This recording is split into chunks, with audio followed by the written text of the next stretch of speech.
Well, what can I say about the Spyderco Militarys that's not already been said? They are beautiful knives. Before I owned a Spyderco, it's just the look of it. I didn't like the look of the knife. I didn't like the look of their knives, you know, because it was a big thumb hole that put me off. But when I did some research into why that hole was there, then it all kind of made sense. But initially, my feelings were, you know, I just wasn't used to seeing a knife with a big hole in it, and so all these little alarms in my head went off. Well, if there's a big hole in the blade, doesn't that mean it's weaker? Especially these, you know, this bit, these bits. Doesn't that, you know, introduce weakness into the blade? But obviously, there's a weight reduction by removing that that circular piece of steel. It does introduce a little bit of weakness. You can look at it that way too, because if anything were to impact that narrow piece of metal, there's no metal below it, you know, to absorb the shock. So if anything hits here, it's just gonna fold in on itself. But why would you put a knife through that kind of abuse? Why would you do that unless you were, I mean, you wouldn't do that. I wouldn't do that to my knives. I mean, they're pocket knives. They're not survival knives. This is what I would class as, for me, this would be a kind of perfectly sized EDC, because, but I like large knives. I have big hands.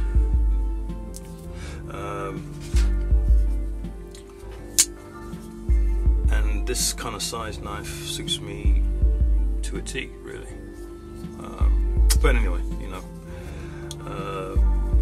this isn't a knife review. This is more like a knife chat. Like I said, this knife has been reviewed to death on YouTube, so I'm not gonna do that unless I had something really new. I'm basically making this video.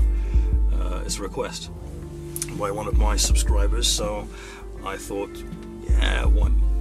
So on the right here, or the left on the camera, that would be the right. Yeah, it'd be the right. It's not reversed. So here is my Spyderco Military crew wear, which is, I think this will be the latest in the series that I got. I think I've had this for a couple of years now. This is a very nice knife. I think they call this G10 Dove Grey. I think, I'm not too certain about it, but this crew wear is supposed to be really amazing. But I have not put it through its paces because I don't intend to. And then moving on, we have the Military in fluted titanium, and I was after one of these for the longest time. When they first came out, they were, you know, they had the blue anodizing done to the scales. I really desperately wanted one of those, but I missed out. I think there was a, I don't know if there was some problem doing that. I don't know. I don't know what the implications were of anodizing those scales. I forget what it was, or maybe they just stopped doing it. I don't know. But they were pretty.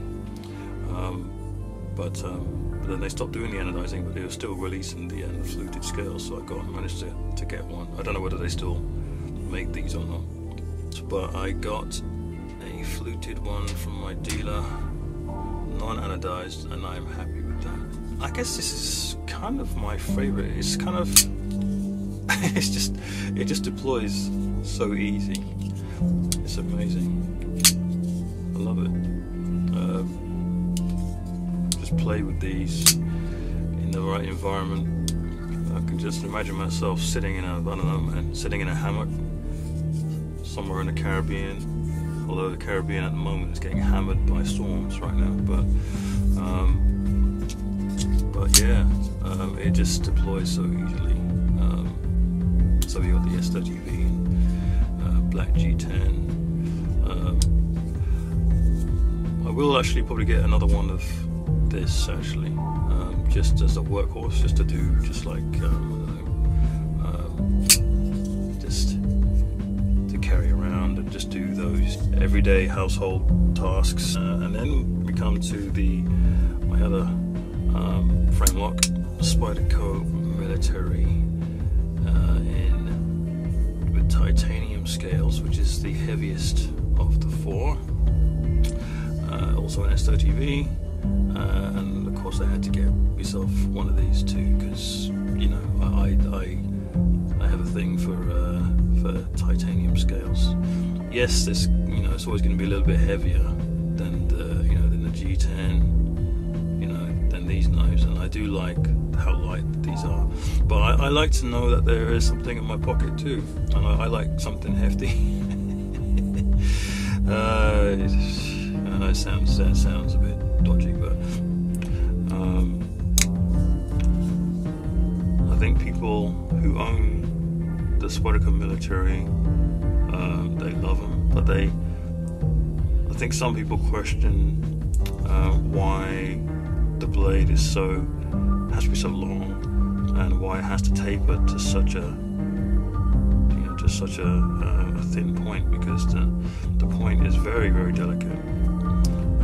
So this is not a prior. If you were to pry with this, you would be an unhappy person, because a little too much stress on the tip, and the tip gives way, and then you've got to, you would not be happy. I would not be happy if the tip broke off. You would have to reprofile it, and end up with a shorter blade, and that would not be good. So this is not designed for prying. This is designed for slicing.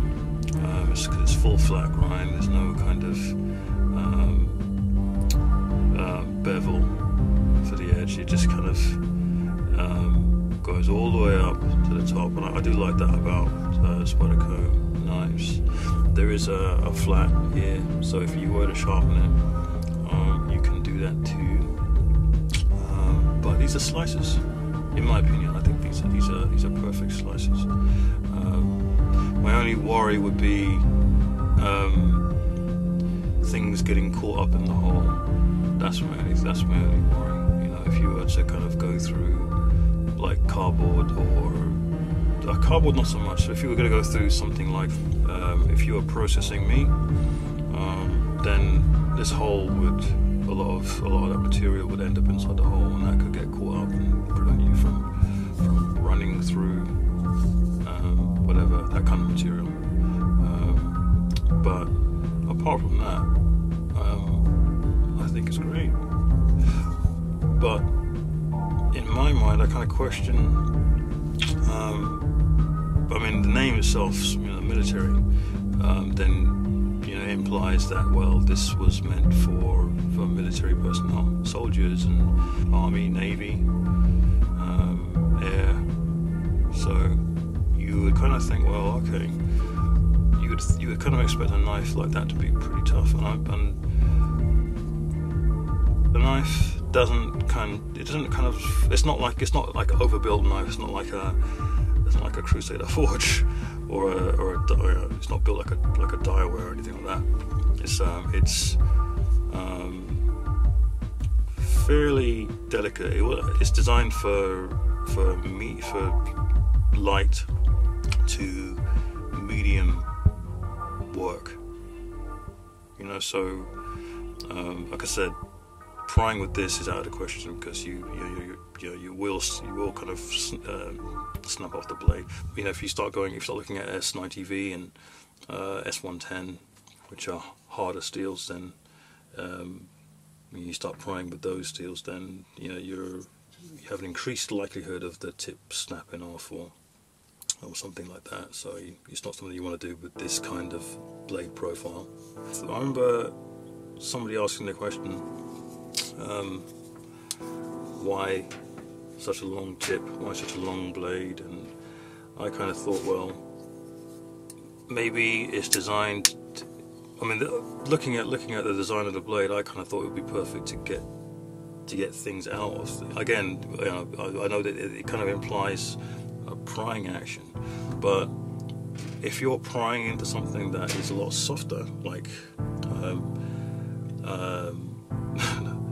if you're looking at tissue, for example, I don't want to say meat because, you know, but if you're looking at, let's say you had something in your arm, and let's say you got shot or something. God forbid, heavens forbid, you got shot. You get a shot, and you needed to pry it out. This would do it, I think. Once sterilized, it has a long enough blade, very needle tip to get to the root of the problem and to tease out whatever you've been shot with. I don't know. Let me know what your thoughts are. It'd be interesting to know what you think about that. Maybe I'm insane. Maybe you think that's totally ludicrous idea. Abra, how dare you? But yeah, that's my thoughts anyway. But I mean, I just love how comfortable it is. It's just very, very comfortable, and comfort is important. If you're going to be using something like this for a long period of time, you don't want to be, you know, using this for, you know, an hour in or 2 hours in, and suddenly, you know, you're feeling hot spots and you're getting hand fatigue. My only nitpick about this is that I wish the pocket clip was there was an option, so you could do, you know, tip up. Because on the Paramilitary 2 you can, and I know there's a Paramilitary 3 now, which I think is a little bit shorter. The blade's a little bit on the short side. I will probably look at getting one, but I just like to have one because I could say I have one in my collection. But I like longer blades. I like bigger knives. Getting smaller in my, you know, I don't like to go too small. Although I do have Spyderco Dodos, and I have, what else I have? I do have a Pingo. And what else do I have? The smallest Spyderco knife I've got is the Lava. I do have that. So there is something to be said for the small knives, but yeah, I do like a nice big blade as well. And the Spyderco Techno is something I also like. I don't have that yet, but I do want to get that. I just like the overall design of that knife, even though it's short and stubby. I do like that design. Yeah, Spyderco Militarys. Really good knife. If you don't have one of these, and you are on the fence or thinking about getting a Spyderco Military, then I would say pull the trigger on it, because I don't think you're going to be disappointed. If you're one of these people that likes to put their knives through very, very hard use, then by all means do that too. That's the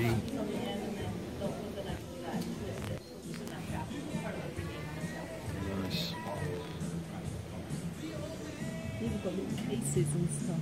Yeah. Travel cases and stuff. Yeah, I've got some of them.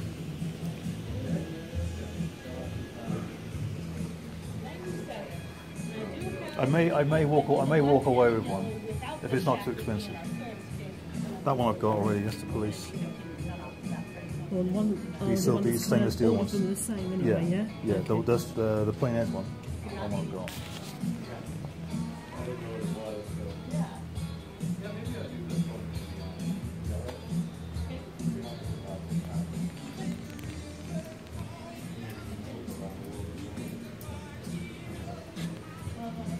Are you doing a sorry, mate? Are you doing a Black Friday kind of deal here as well, or no? Last Saturday was our. Oh, was it?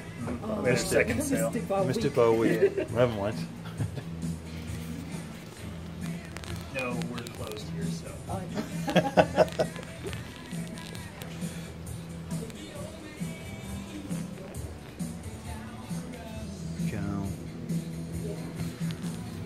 The Enduro Damascus.